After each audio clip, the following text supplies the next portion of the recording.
Let's put what we've learned together and review a couple of examples. Here's a typical mesh topology example. We have two root APs on the same layer 2 subnet with a single meshing AP. Let's review the situation with an Ethernet connection between a root AP and a gateway that goes down. The root AP then becomes the meshing AP. The meshing AP evaluates the connection to the root AP2 and makes an association. Meshing AP1, evaluating its options, sees that there is a better path through mesh AP2 and makes a forwarding decision to forward its traffic through mesh AP2 to root AP2. When the backhaul recovers, is evaluated, and if it stays stable for 40 seconds, it tears down its connection to root AP2. After 40 seconds, mesh AP2 returns and becomes a root AP. Let's review another example where we can see what happens with the consensus protocol. Here we have a situation where we have two root APs and two meshing APs. The two meshing APs are the two non-root APs connected with an Ethernet interface, and therefore resolve path connections using the consensus protocol.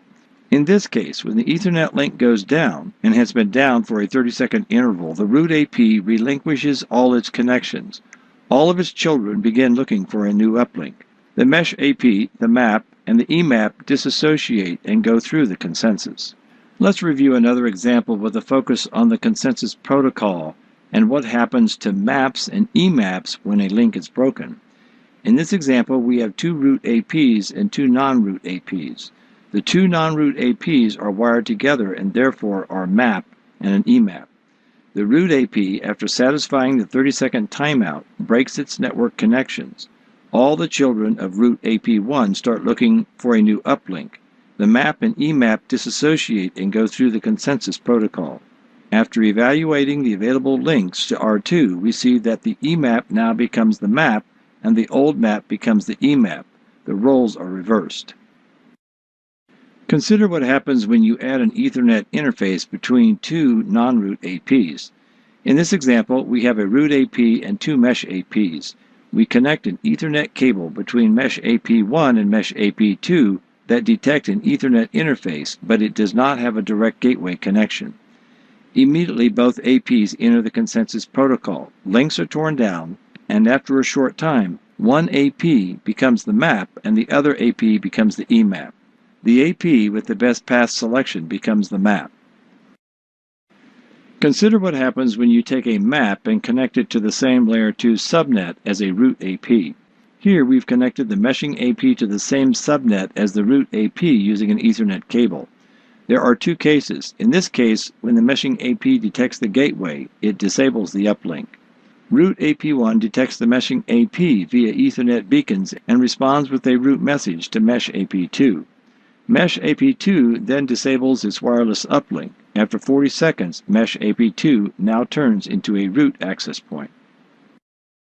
Consider a situation of a map connecting to a root via an Ethernet and the backhaul is down. In this situation, the root AP does not have a connection to the gateway. We connect a cable between the mesh AP and the root AP. The root AP detects the mesh AP and responds to the mesh AP with a root alert via the Ethernet interface. Mesh AP2 then disables its uplink. Mesh AP2 continuously receives root alerts from root AP1. Mesh AP2's uplink remains disabled. After about 30 seconds of timeout of backhaul going down, root AP2 cannot ARP the gateway any longer and goes into the consensus protocol state. The two APs having an Ethernet connection between the two and seeing no gateway or controller on the same subnet begin the consensus protocol. After a period of time, they resolve into a map and an EMAP and then search and discover root AP3. Thanks for taking the time to view this